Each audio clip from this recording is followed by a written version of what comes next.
never thought a day like this would come for me to sit on a set and specifically narrate about my life in regards to how I started this, do I say, new life of mine, especially somebody who want to evolve, somebody who want to emancipate his soul and all that. I would say that I've been telling people, whatever happens in life, somehow or the other, has been created from our previous life.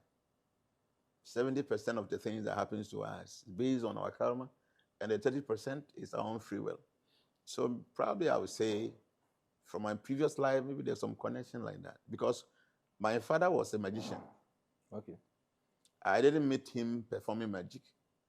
When I was born, he was no more a magician, but people that saw him will tell you that he was a very powerful person. My mom tells me what my father used to do. My mom told me a story, a funny one, that a friend of my father those days had an issue, something had to do with documents or something. So the person went to the police station and it was like, forgery something. So according to my mom, my father was invited. He went to the police station to see the friend. So when he went there, they were having discussion with the police, and my father took the document. And the man said, because of ABC, that's why we want to charge him. My father said, no, but according to what I'm saying, it is not different from the reality. I mean, everything seems to be genuine and nice. The policeman said, no, I was having this, and so take it and see. So the policeman took it, and then the document is changed to something that is original. Instantly. So the man was like, but why did you change this? I said, no, but I just took it from my hand. This is exactly what. So maybe you guys didn't read it properly. So the man was, so he looked at my father. My mom told me this, not my father. So the man was just looking at my father for a very long time. I said, I was having this document and this thing was fake. So no, maybe you didn't look properly. And there are many things like that. So he was that person. He was powerful according to those that saw him. Probably, maybe that time if I was born, I would have something else. Mm-hmm. I didn't meet him when he was a magician. There are many, many things people speak of about him. So maybe I would say, maybe in my previous life, because I have some inclination towards mysticism, that's why I have to come through. But later he stopped. It's not so much. He doesn't have money. My father is not wealthy.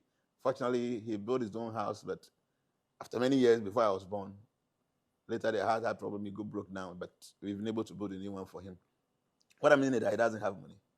Yeah. So from there, I remember very well that my father was a very religious man. Okay. And my mom. And I've been saying this, that when the Seventh-day Adventist Church, SDA, came to our village, our town, Dumesu, where I'm in Koswahine now, we used to worship in my father's living room. I remember my father had a house that was 4 bedrooms. So one is chamber and hall. And the chamber, and the hall, it was big. So that's where we used to have our church service every Saturday. I remember that very well. And then we used to sleep. My father and my mom sleep in the chamber, and then we used to sleep in the hall, and our seniors sleep in the other rooms. That's what we have in our church all the time. So that should tell you my father was very religious, my mom too, and all of us. So all my siblings, we are all SD right from childhood, and we go through all of us SD people. Right. So I used to read the Bible a lot. And the Sabbatarians have this belief that if you don't worship on Saturday, it means that you are not going to God. Especially if you worship on Sunday, it's considered to be an antichrist and that kind of thing. They have that kind of philosophy they propound all the time. So I was very strong with that. I attended the Roman Catholic school in Dumesu. Okay. So I had the Bible. So during the break time, I'll call them, just come and have this discussion on the Bible. We want to prove to them that Roman Catholic is from evil and that kind of thing. They are not going to God because they worship on Sundays. And there were many quotations. See, SDA, they learn. They really study the Bible, so they know what they're talking about. So I was that kind of serious with religion. I remember my mom, on Saturday in our house, we don't light any fire in our house. Why? Because Sabbath, you are not supposed to work. Wow. So my mom cooks everything on Friday. By 6 p.m., she's done with maybe the banku or with the kukunte, whatever it is, and she have a way of keeping it the following morning. The soup will still be hot. That's what we eat. So in our house, Saturdays, you don't see any fire. My mom used to sell And if somebody is owing her, you come to pay on Saturday, she will tell you, take the money and come back. After Sunday. She was that serious. I want to get, she was that serious. So, like that. Then I remember when I was in class 6, Hare Krishna people came to our town, and I remember this very well. As I'm speaking, I can even see that scene. I was with my father, class 6. Okay. He was holding my hand, and after their normal preaching, my father asked questions. I can see standing there with my father, he was asking questions, and he was kind of convinced. So after that, he bought some things, some oil, some soup, and some things, and incense and books from my father, from the Hare Krishna people. Okay. I was in class 6. I didn't know what it meant, so I didn't use anything. So when we completed SS, one of my friends had to recite for mass.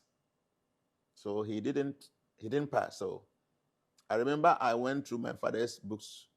After secondary school, we were told my father was a magician. And that time, students, we were looking for powers, things like that. So I started going through my father's boxes, like maybe if I can see some juju something or some magic something.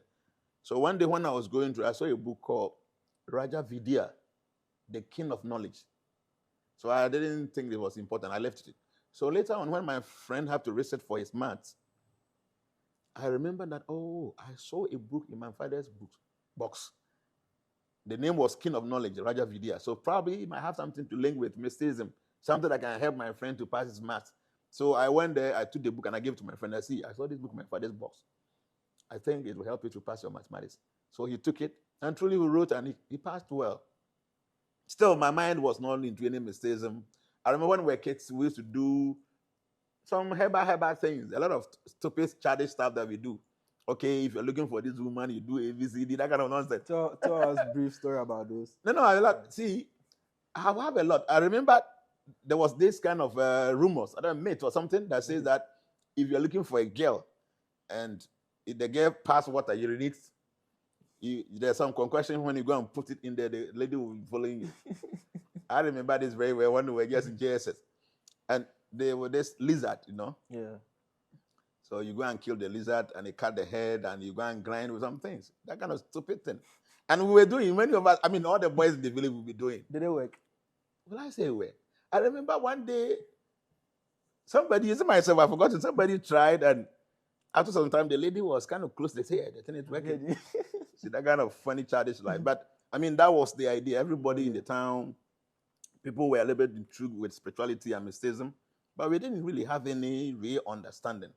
But I remember that because I was, my foundation was kind of religious, kind of like Christian religion belief, like strong faith. So any other thing that had to do with mysticism, I think I was a little bit interested, but I never thought that one day I'll get more involved like where I'm doing today. Until when, I remember one other story before I will tell you how I became a Krishna member. Okay. There was a guy in our village, our town. What's the name? I hope I'll be able to remember the name. He's a tailor now. He's still there. Okay. Because when I went there recently, I was with him. Isaac. So he was in Dumasia, and he left Dumasia to go and stay in Odomase. So Dumasia and Odomase, they look the same, but different. Okay. Dumasia and Odomase. Okay, so even Dumasia, I learned that Dumasia is under the Odomase kind of. So he went to live there for some time.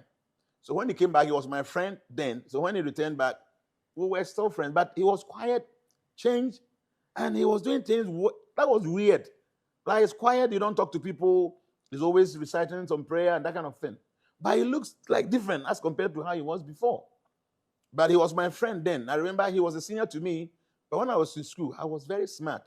So he liked me. So I used to move out with him here and there. So this time around, he told me that, okay, he's going to the house, I should go with him. I've never said this story before. I was a Baba when I was in JSS. Okay. So weekends, I used to Baba people to get some money to facilitate our education like that.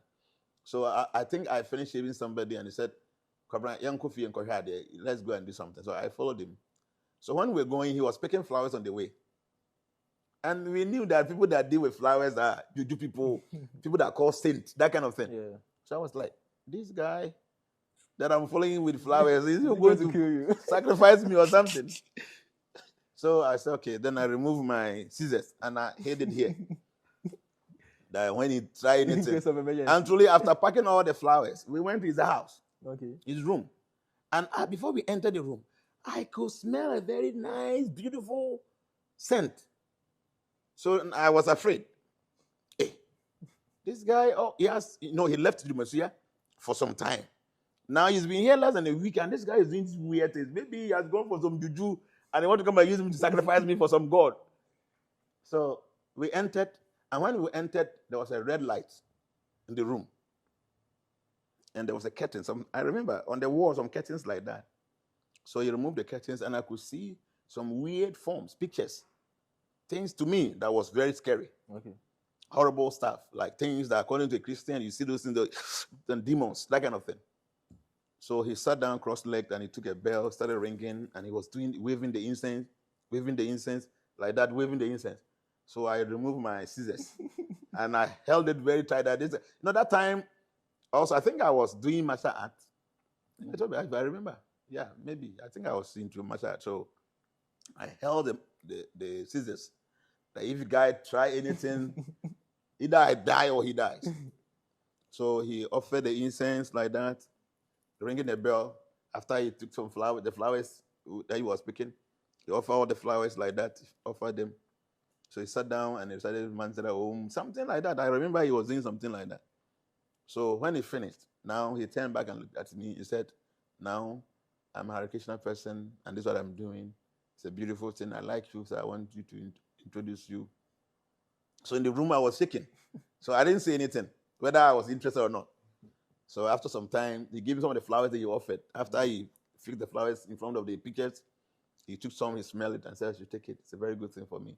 I took the flower. I remember this very well. But I wanted her to go out quickly because I was so not very happy in the room, because I was thinking probably you want to use this strategy before I realized, no, it hits my head or something. So I wanted us to quickly leave the room. So after some time, we left. And he said, don't go and be telling people about this. That's why I want to introduce to this. JSS. Don't forget, I had the same experience when I was in class 6. Yeah.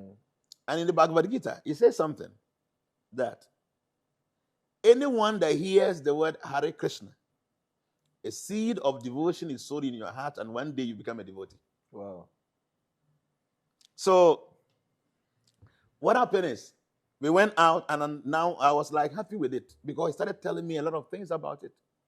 And truly, this guy was in this our town. Now he's a change. If we look at him, you see this, he possesses some kind of energy. And fortunately, he didn't tell anybody, he told only me.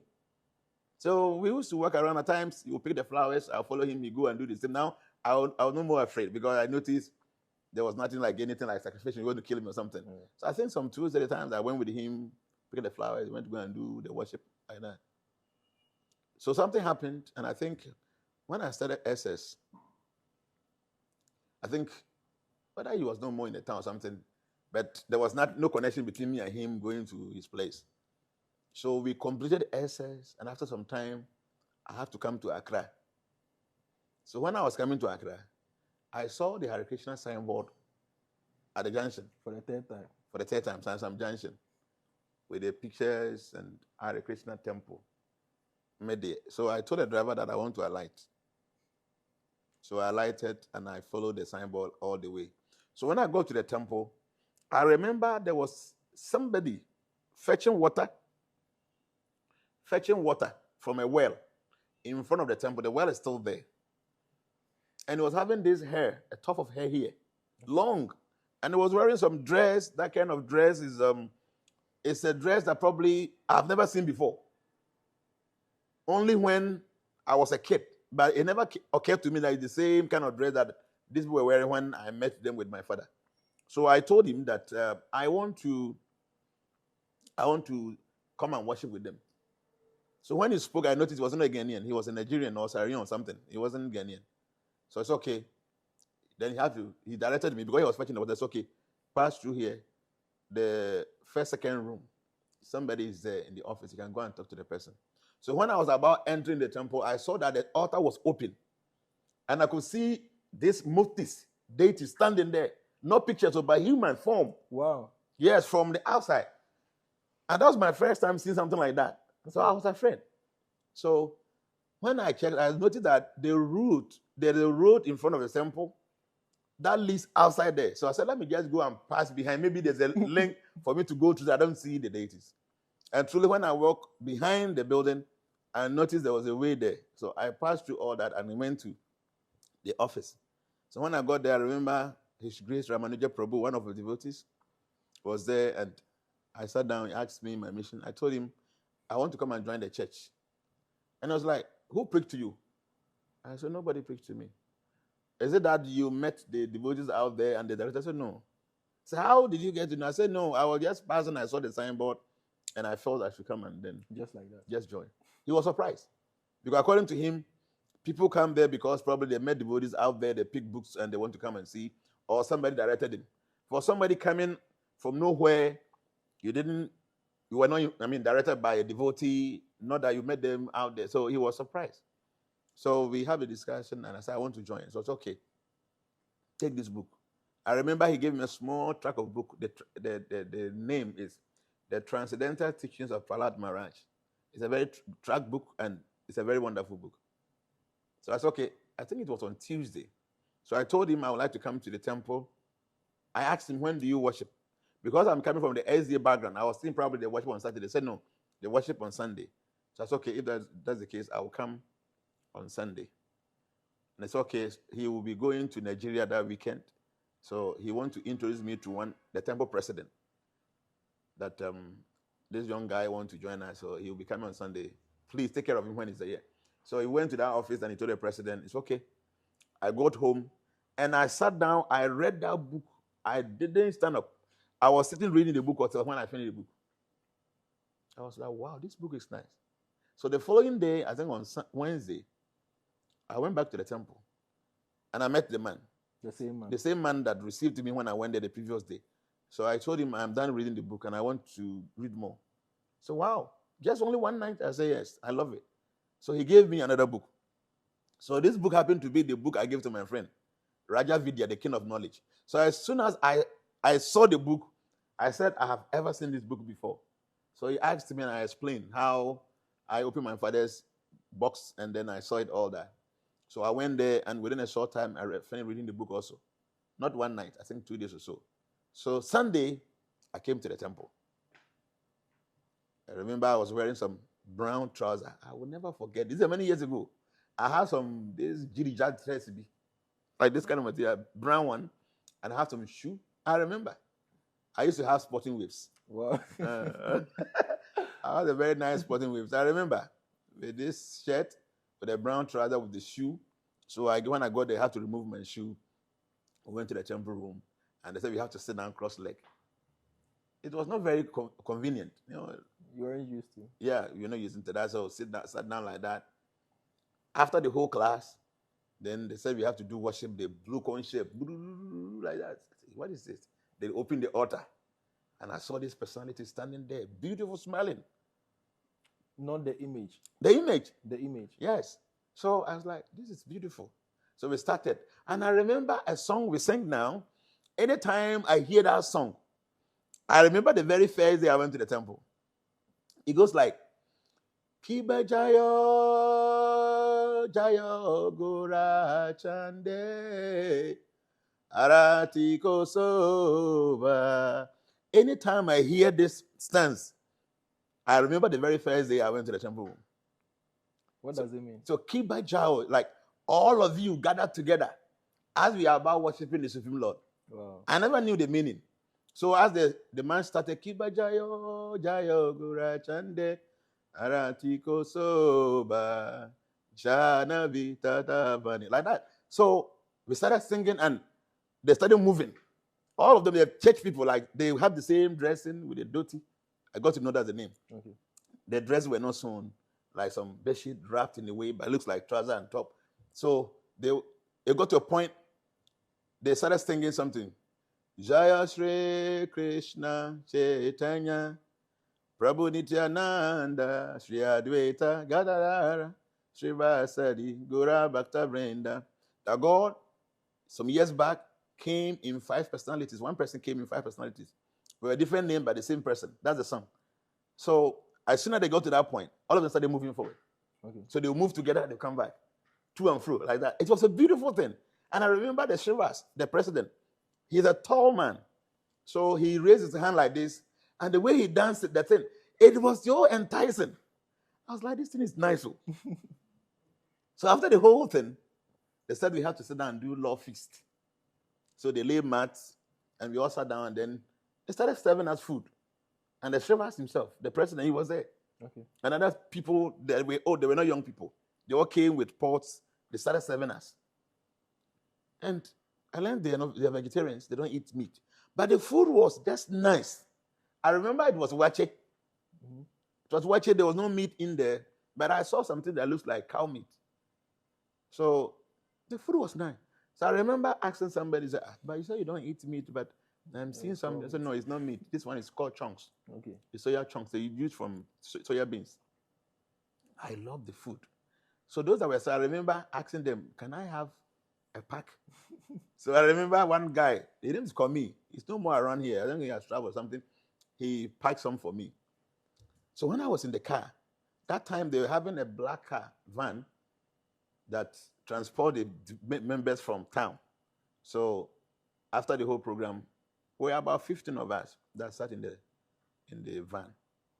So when we were going, a devotee wearing saffron, which was Brahmachari, his name is Jagavas, he's my very good friend now. He was in the car. Said, if you have any question, ask. So from mid-air to circle, we were all asking questions because they knew that probably in the temple you were feeling timid to ask questions. So they would put one devotee in that car to be answering questions. So they were asking so many questions. To be honest, I loved it. I was staying, at that time, my brother, where I visited, around Adabraka. Okay. So that's where I was staying, at the back of Otamis. So when I got down at Circle, I have to walk all the way to Adabraka. So I walked, and I loved the whole thing. So when I go home, I go and eat the food, the second one. It was just nice. So I remember the following week, I came. So when we were going, so in the car, I said, but me, you know, the vegetarian, meant to me, you were difficult to me. Who said a vegetarian? Like, I don't know how to prepare the vegetarian dish. So there's this woman, Mother Jarati. See, it's there now. So she said, oh, it's easy to become a vegetarian. Don't you know how to prepare beans? I said, yeah, I can prepare beans. She said, yeah, prepare beans, put tomatoes and pepper and whatever spice you have, put it in there. Now you can cook rice. So you eat, you're vegetarian. Okay. So yeah, he just told me this. So I said, oh yeah, simple. So the following day, that was Monday, I went to the town, I went to go and buy some small stove. I think that stove, I still have it now. Wow. I bought some small stove, a small aluminum cooking pot. I think I bought 3 of them. So I started. We need a picture of those. Yes. I don't know whether I will have it. I think I should have it because I remember something happened. I went to Nigeria. When I was going to Nigeria, I carried them. When I returned from Nigeria, I brought the same thing. But now I don't know where, probably it might be somewhere. I can't find it. So I started preparing my beans. So when I prepared the beans and I bought the plain rice, I mix it and eat. In the morning, I go and buy porridge, cocoa, and eat. In the afternoon, I remember, so Muma was selling yam. So in the afternoon, I go and buy yam, and I use some of my beans to eat it. Okay. In the evening, if I'm able to prepare the rice, I'll go and buy rice, take the salad, then I come and add the beans. That's what I was doing for a long time. Beans, rice, like I was eating for a long time, and I was never fed up with it. Until when I started knowing, there's a book called The Higher Taste. The Higher Taste gives you all the skills how to prepare for different kind of preparations. So I got that book, I started preparing normal stew with cabbage and all that in there to make me feel happy, how to prepare soup and all that. So I was very consistent in the temple and very serious. So, see, this period, if I tell you my life at that time, before then, I was a Christian, but we had so many questions. What actually even gave me that conviction that this place will be good for you is that there were many questions that I used to have as a Christian. When you ask, probably you'll be answered, but the answer is not satisfactory. But just by reading the first book, most of the questions were answered. Okay. And many other things that probably was difficult for me to comprehend, now it's so much easy. So I felt this is right. So I was very serious. I remember that time, those of you that remember, they were showing Sunset Beach. That time, there was this series, Sunset Beach. It was so popular. I don't know now of any series that's very popular now. That time, every night from 7 to I think 8, everybody would go and watch Sunset Beach. It's ringing in my ear. Trust me, it was very famous and popular that time. So I was watching it. It's something I would never miss for anything. But when I started reading the books, I lost interest in them. Now I stopped watching television. Why? Like, my time was so occupied. Like, every now and then I want to read more. I want to see what is in the book, what is ahead. You know, that kind of thing. So I was not having time for the TV anymore. So I stopped watching television. Now, even the normal friends that I used to have before, we used to talk, no friend. Okay. Because I remember this very well, that I had a bead, the Rosary that we used for our prayers, that in the afternoon I would just be reciting the prayer all the time. In the evening, before I sleep, I'll go and read, and then I recite more before I sleep. Like, I was so much into this thing. See, it's like somebody was mad. Not mad in a form of dressing, but I was so focused on this. So I think the temple noticed this. The temple noticed. So one day I was there when the president, the Shivas, now he's a Maharaj, now he's a guru now. He mentioned my local name. He said, I see you to be very committed and very dedicated. And I have seen you talking to people 2-3 times. You are a good preacher. I never knew I could preach. He said, you will be a good preacher. So we want one devotee, he mentioned the name Sahadeh. He's in the US now. Okay. We want him to train you to become a preacher in the future. So I said, okay. So every Sunday when I'm going to the temple, I'll go to the Sahadeh first. At time I'll go and wash his things. I'll go and wash his dresses. I will shave him.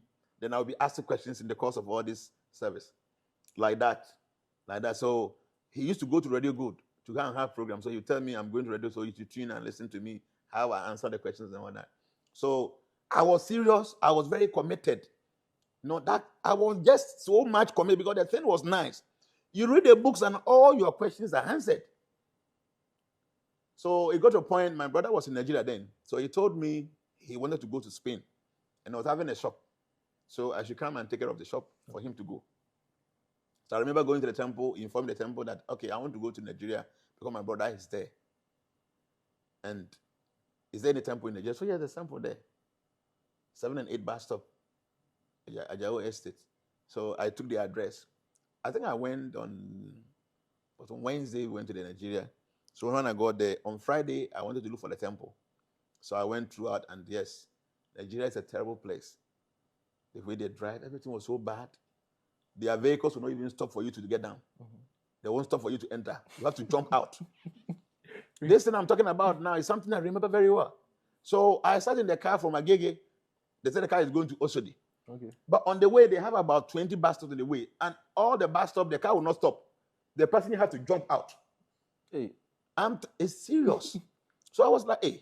So if I get to my bus stop and I have to jump out like that, how am I going to jump out this way? So when we were going, I kept on asking, where's the Osodi? Where's the Osodi? So he got to a point, one guy said the Osodi is after three bus stop of this bus stop. So that here, there was some car parked in front of our car, so the car stopped. So I got down. Because I don't know, maybe when I get to the Osodi bus stop and this car don't stop, how am I going to get down? Okay. And Nigeria, everything seems completely different as compared to Ghana. It's like a different hell. Yeah, in survival mode. Nigeria is a different place. So I was just timid. So this bus stop, I got down. I have to walk like from here to Achimota before I got to the Osodi. Wow. It was a long distance. So when I got to Osodi, they were calling. So I said, I'm going to 7 and 8 bus stop. That's where the temple is. So yes, so here I sat down. The 7 and 8 bus stop was the last bus stop. So from there, they have to 10. So that one, the car stopped. Okay. I got that. I remember I crossed the road. So there was a Okada man there. They told me when you get there, that time there was no mobile phone for you to be calling. So you have to just be following the direction that was given to me from Ghana. So I remember I saw this Okada rider. That was my first time sitting on a motorbike. So I asked him, I'm going to the Hare temple. He said, it's 20 naira. It's okay. For me, I thought 20 naira was okay. I said, okay. I saw the motorbike. The guy just went at the back of the house. I said, so this guy, if I'm going here, he could have told me it's just this house. Just a walking distance. It's like just back of my house here. He just passed like this and say, "Oh yeah, give me my 20 naira." That's okay. So I just paid him. So he just cheated me because he knew I didn't know the place. I went there. The temple is a big story building, like about a 4-story building. Nice place. So I told him I'm from Ghana, and I mentioned the devotee's name, and this is my name. So I just came newly, and I want to start worshiping with them. They were very happy. So I started going there. There are many things I learned in devotions I learned from Nigeria. Okay. They're having a program every Saturday. They used to go for something called Bhaktivrisha, where new members meet, and then you go and learn many new things. And every Tuesday was cooking lesson day. So the Tuesday, there was an Indian who would teach us how to prepare vegetarian preparation. The pie, the cake, everything. Wow. So every Tuesday, I'll go and learn how to prepare. So I was good when it comes to cooking. Then on Saturday, we go for Bhagavad Gita class to go and learn. And then Sunday, I'll go to temple. So all these 3 days, I was participating. I was very serious like that. So after some time, I felt Nigeria was not the place that I could stay for long. Why do you say There were many terrible things. I remember once I was going somewhere, I sat in the car and I paid. I remember I paid 500 naira. So I kept on asking the mate, please, my change. He said, wait, I'll give you change. After some time, my change, like that. So I asked him like 3-4 times. The mate said, I won't give you the change. Come and beat me. Just like that? Just like that. So in the car, so I kept quiet. And the conductors, they are very strong. You see their faces now. They fight all the time. So you see bruises all the time. And you see they'll be doing this. Even when they are walking in there, they are doing boxing. They are that kind of terrible people. You call them agberos. Okay. So I said, okay, I didn't say anything. So there's one man who was sitting down there. I said, he saw me to be a gentle guy who was not ready for this nonsense. So he said, how much is supposed to give you? So I mentioned. So he gave me his own money. And tell the conductor, I bring change. Bring the change to me. So the guy saw that this guy was ready to fight with him. So now he gave him the change. And many other things. Every road in Nigeria has a gate. Okay. By 10 p.m. or 11 p.m., they lock it. Wow. I'm telling you this. Is it an estate or just... Not estate. Everywhere in Nigeria. In Lagos, I don't know of other states, but Lagos. Like, see, the road from here to Ayebiafo side, this side, okay, there will be a gate there. So in the night, they will lock here and they will lock here. For security reasons? For security, because armed robbers are everywhere. That time, Lagos was terrible. So looking at the whole thing, I felt, no. I remember sometime the Yorubas and the house, they had an issue. Within 3 days, we couldn't go out. And when they are allowed to go out now, the whole road was full of cops. Wow. They have killed people. So Nigeria, I felt, Nigeria was not very good for me. So I decided to come back to Ghana. So when I came back to Ghana, I went straight to my town, Domesia. So I stayed there for some time. And I noticed my people were looking at me in a very weird way. Before we come to your people, didn't anybody discourage you? Oh, there was a lot of discouragement. A lot. I remember in Adabraka, there was a fellowship that we were all participating in. There's one, the guy, Pastor Abankwa and Elder John and Abankwa. They're from one of these charismatic churches. So was it Tuesday? I've forgotten the day. They used to come there for us to have discussion. So after some time, I think some of the boys told these pastors that this man is going to some Indian church. So one day after the evening session, he called me and he said he had attending some Indian church. He was a member before. I was like, wow. But they got to a point, noticed that they were drinking human blood, they were eating human flesh. That's why he stopped. Okay. So I was afraid. I said, really? I said, yes. They were drinking human blood, they were eating flesh, and he saw that eating human flesh and human blood, it was too bad, so he stopped. Me, I have been a controversial person all my life. So I said, okay, Pastor John, I think we used to call them Elder John. Okay, you saw that what they were doing was bad and you stopped. Truly, me, I'm a Christian from childhood. I've been Christian all this way. If I discover that they drink blood and eat human flesh, I'll stop. You saw it, you stopped. So if I see it, I'm going to stop. But so far, I have not seen anything like they even killing animals. Mm-hmm. So the man noticed that I was not ready to bow to his whatever advice he wanted to give me. So I was just going, and they were doing their fellowship. So I got to a point I stopped. But I noticed all the things they were talking about, the Bible and all that. This was no challenge to me. I stopped. Then did he truly join the Hare Krishna movement? So after some time, when now I noticed, I became very serious, and almost all the books, I've gone through them. And the books will tell you, don't harm anything.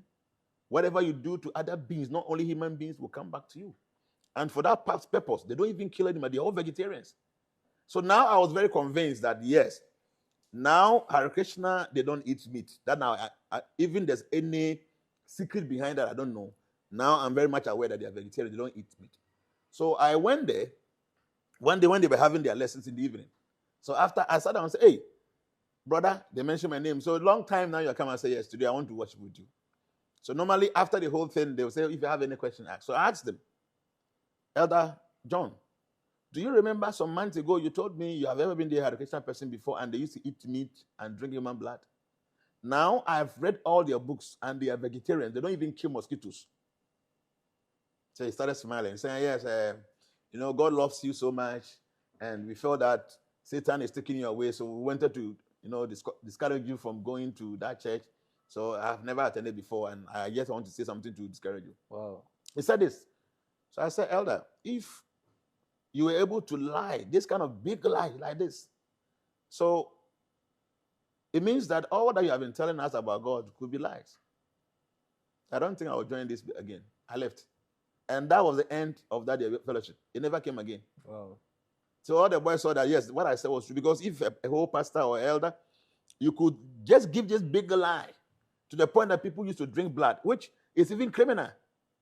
That if the government finds out that some people are drinking blood, they could even go to jail. Yes. So for you to speak that kind of big lie, it means that there's nothing you can say. So, and truly, that was the end of the fellowship. That's when the boys started listening to me. Because they noticed that if because of me, these people are not coming again, it means that whatever I said was something profound. So they started following me, and I started talking to them about it. I remember some people from my village, Dumasuya, that were living around that area, followed me. They used to follow me to the temple. The time when I'm going on Sunday, they follow me, but none of them took it serious. Okay. But me, I was very serious with it. So when I went to my Dumasuya, from Nigeria, I came to Accra 2 days. When I came, I was staying in the hotel. So I decided I came with all my things. Okay. Because I knew I was not going back to Nigeria again. So I went to Dumasuya. When I went to Dumasuya, my people were looking at me in a very weird way. It's like, this guy is some demon or something like that. My mom would not talk to me. My sister, nobody would talk to me. So what is happening? But I was very serious. I wake up very early in the morning. 3 a.m. I'm up. Take my shower, I take my beat, and I'll be going around the house. I'll be chanting the prayers. And I remember my mom will be preparing the soup. She used to sell kokunte, banku, and those things early in the morning. So she wakes up early to start doing the preparation. She won't talk to me. I'll be like that, walking around the house. In the morning, I'll bring my stove, the same stove. I'll bring out with my aluminum cooking pot. I'll prepare my own food. I'll do right now. I can prepare nice stew because I've gone through how to prepare vegetarian food, prepare nice food. And the people that knew me before, that were not afraid of, some were afraid. They couldn't come to me. But those who know were afraid, they will come and we sit down, we eat together. So when I prepare rice in the morning, the stew is enough. So I leave some in the evening. I can prepare maybe yam or something with the same stew. Okay. So after about 2 weeks or so, early in the morning, when I finished reciting my prayer, my mom called me and said, I know you. You've changed. So if it's because of this church that you have changed, then the church is good. You can go. We know the relationship between you and your mom. Yeah. When she wasn't speaking with you, how? It was something, because when I was in Accra, my mom told me, I got a message that my mom said she learned I'm going to some Indian church. So if I don't stop, when she dies, I shouldn't even come to her funeral. Wow. Yeah. So within this period, my mom would not talk to me. I was not eating their food, but we were all living in the same house. So when she said this, that this church is good for you because you have changed so much. You've changed so much. So if your change is due to the church, then the church is good for you to go. I was so pleased because I was not feeling comfortable at all. My mother was not in agreement. So this time around, I was so happy. So I live a while. There's a temple in Sunyani. So every Sunday, I'll go. And even at times, ordinary days, I'll go and stay there a whole day, then come back in the evening. So it got to a point, my senior sisters, and they were not happy with me, kind of. So the way they were doing things, when they are even talking, I'm coming, they will keep quiet. See, that kind of thing. It's like they are gossiping about you and saying things. Yeah. So I felt it wouldn't be good for me to stay in this family house. I'm a young boy. Don't forget, I'm a young guy at that time. Just completed this. So I think I have to leave. So I went to Sunyani Temple. I told the president that I think I have to live here. He was very disturbed because I was supporting him. I go there, we do the cleaning of the compound and all that. And on Sunday, I go to the kitchen to go and prepare the food for the congregation to come and eat. So I told him I have to leave because I don't feel comfortable because my people there, they are Christians, and they don't seem to understand what I'm doing. They feel probably I'm doing something negative, something evil. I don't feel comfortable, so I just want to leave.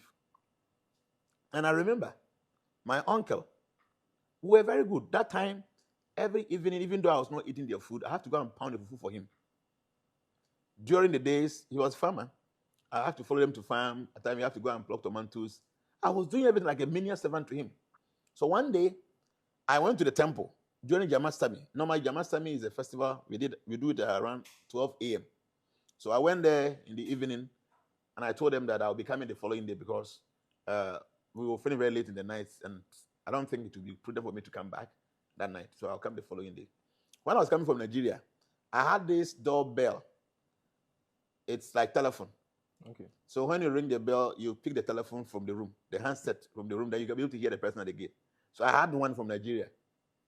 So in the morning, when we finished the Jnanacaksusdas celebration around 12 midnight, there was a devotee who drives. He was going to Siatre. That means that he will pass through Dumasia before in Siatre. So I told him, please take me so that I can alight at Dumasia. So he did that. So around 2 a.m., when everybody's sleeping in the house, that's the time I came. So they didn't know that I was there in the night. So in the morning around 5 to 6, my uncle came to the house. Now he was talking to my sisters, and they were saying a lot of bad things about me, terrible things. So I was hearing my name. Just what is happening? So I took the handset from the room. And because of that thing out there, I was hearing all that they were saying. For about 30 minutes, they were saying many horrible things about me. So when they finished, in the morning when I wake up after brushing my teeth, I went to my uncle. But he said, you said you were going for a program and you come back this morning. I said, no, I came around 2 a.m. When I came, I was reading throughout the whole night. I didn't sleep. So I was awake. I wanted him to know that I heard whatever they said. I was awake all night. He said, really? I said, yes. I said, okay. So after some time, he told me, Cobra, 2 weeks from today, reminded me that I said, I want to tell you something. I said, okay. So exactly the 2 weeks, I asked him, you wanted to tell me something. So wait, another 2 weeks. Okay. Remind me. So it was like that for about 2 months. He was not telling me. So when finally I decided to move out of Dumasia to come to Accra, my uncle's best friend, Brian Boa, these people, they are part of the Nkoso fan club now. Wow. They are the executives. So they are old people now. That time my uncle was just a young man. He was married. I think he was having only one son at that time. Now he's having 3 or 4 now. So I told my uncle's best friend, Brian Boa, I said, see, my uncle do A, B, C, D. And I know he's killing him. Because he's thinking that maybe I didn't hear. Or maybe I heard. So he's really, really dying in silence. Because I told him I was there throughout the whole night. I didn't sleep. So it means I heard him. But if I heard him, why is that I have not asked him and I have not changed? The same thing I used to do for him, pounding his fufu, going to farm with him, fetching water for him. I'm doing the same thing. That thing is very dangerous. So that's me. And up to now, that's how I do things. I have not changed. The same thing I do. Wow. So you think I don't know, I know. But see, I won't allow the way you do things to change me. No. I'm the same like that now. So my uncle, he's saying I heard. Oh, I didn't hear. It's killing him. So I am living today. Wait, tomorrow tell him I said I heard everything. But he's my uncle, and I don't think I'm offended. I'm not offended. So you should know that I'm not keeping it in my heart. If not, it's troubling him. So I left. Until later, after some time, when I went back to Dumasia, my uncle said, hey, that check is good for you. I was dying. If you just recently when I went to Dumasia, he told this story to the people, that he was dying like anything. So I went for a long time, and now I decided to go and stay in the temple. Okay. That was my plan. Okay. So when I got there, I told one of the devotees that I need to rent a place. So they got a single room for me. I paid for it. That's why I was staying. So that I have full time to go to the temple morning, afternoon, evening. So one day I was there when they said they are going out for preaching and they want me to go. I said, me? I was just a mere member. I said, no. We see you to be a serious person and you have a very great future. I remember one devotee, his name is Satyaki, he's there, told me, sir, you will be a great person in the future. So we want today to be the beginning of that greatness. I was happy. So he removed his own dress, the one he was wearing that time. He went to the room, he removed the dress top and down. I said, wear this. And he was their powerful preacher at that time. Anytime Ghana, they will go anywhere for preaching, he's the one that speaks. So he removed the dress and said, go and wear this.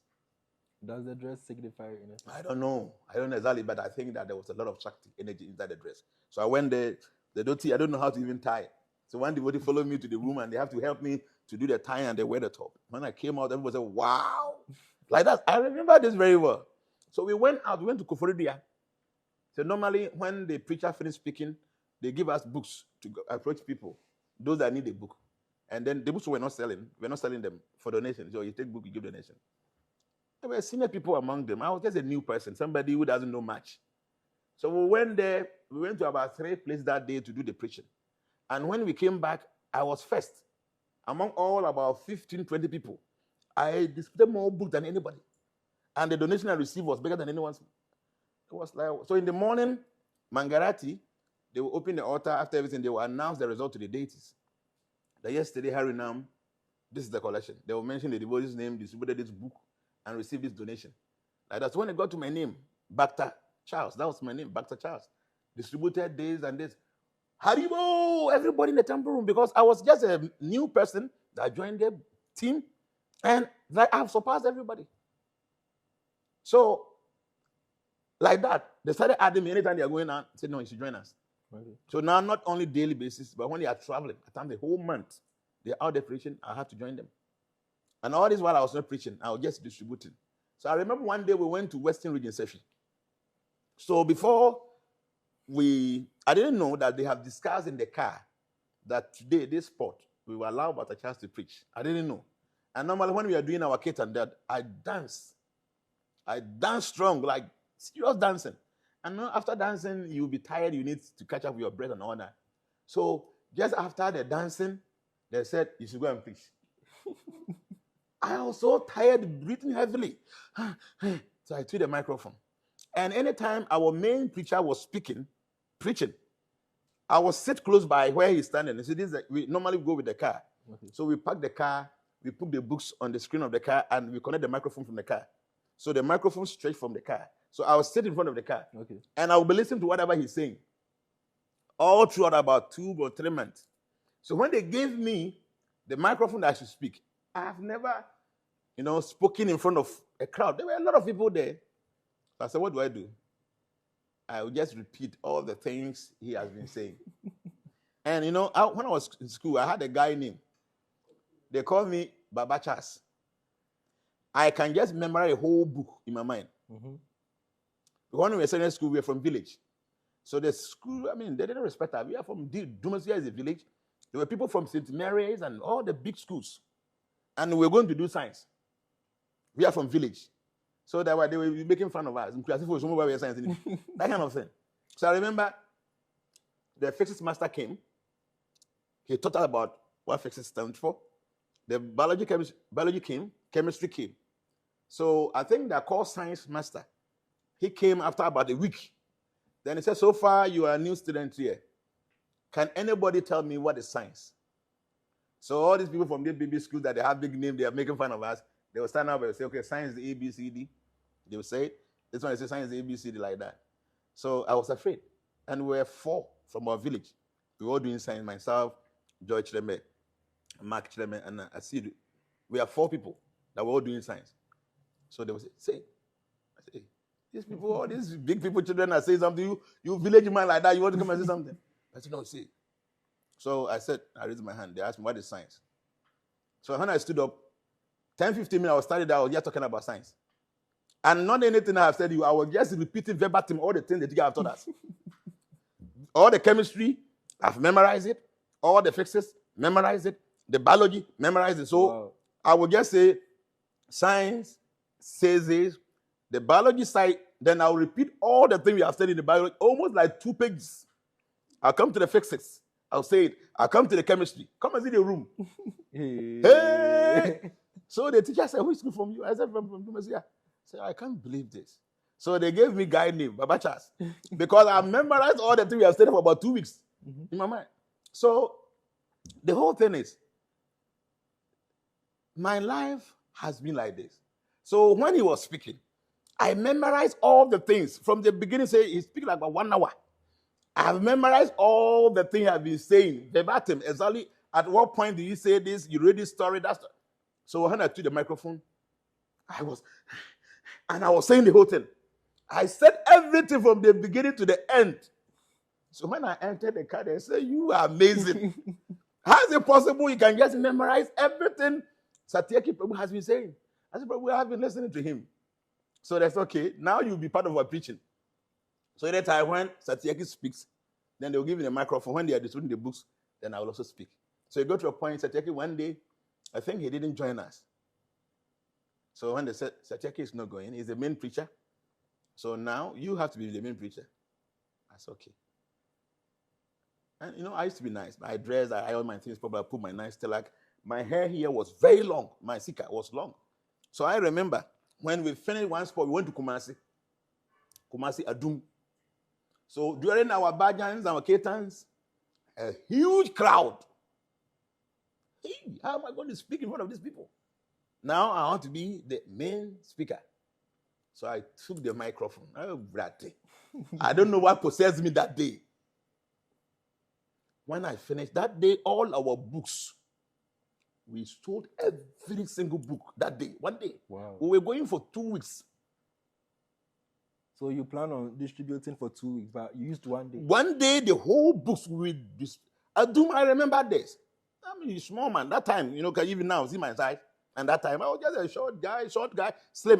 Now I'm even a little bit, I've put on weight. I was just some tiny guy. When I finished speaking, everybody was like, what? The whole books was finished. I know that we have some oils and perfumes and different mystical things. We sold so much. So now they say, okay, now you have taken the position as the main preacher, so you preach all the time. But all this while, I've never been to India before. Okay, so all this while, I have been a celibate. Because when they join the movement, they have a group called the Brahmacharis. People who don't engage in sex life. They are fully Brahmacharis, celibate students. And then we have the Grihasta. Grihasta are people that are married. Then we have the Vanaprastha, people that have gone through marriage, but at their old age, they feel they don't want to get involved with marriage. They want to focus and then do preaching. Okay. Then we have the Sannyasi. So we have 4 groupings in Krishna Consciousness. So later, I noticed that, okay, as a beginner, you have to be a Brahmachari, staying out of sex, focus more on the study so that you can become more powerful. So all this while I was a celibate. So after some time, they noticed that I was a very good preacher, that I'm able to talk to people, speak the philosophy, and people understand easily. So the leadership felt, this boy is doing so well. We have to send it to India. So that at least you go to where this all stuff is coming from. And from India, he will be impacted. He will be given Shakti, some energy, some spiritual powers, so that he can do this work of preaching and preaching and preaching. So when I was told that I have to make preparation to go to India so that I can go, at that time we have to go during Gora Purnima. Gora Purnima is the most powerful festival of Krishna consciousness. And if you go to Mayapur, every spiritual person throughout the whole world that is devotee try to come to Mayapur during the Gora Purnima time. Mm-hmm. So I was told you have to go to India to prepare yourself so that you can come back and do the preaching and do all the things that you want to do. There are many things you can do now. You must first take initiation. You must be ordained. You must have some kind of ability before you can start this. So from there, I have to make arrangement to go to India to start my real spiritual journey. So you must have some kind of ability before you start your Indian That is the part. If not, you can't. So we'll be discussing that in our next class. Don't forget to like, subscribe, and share. Thank you very much.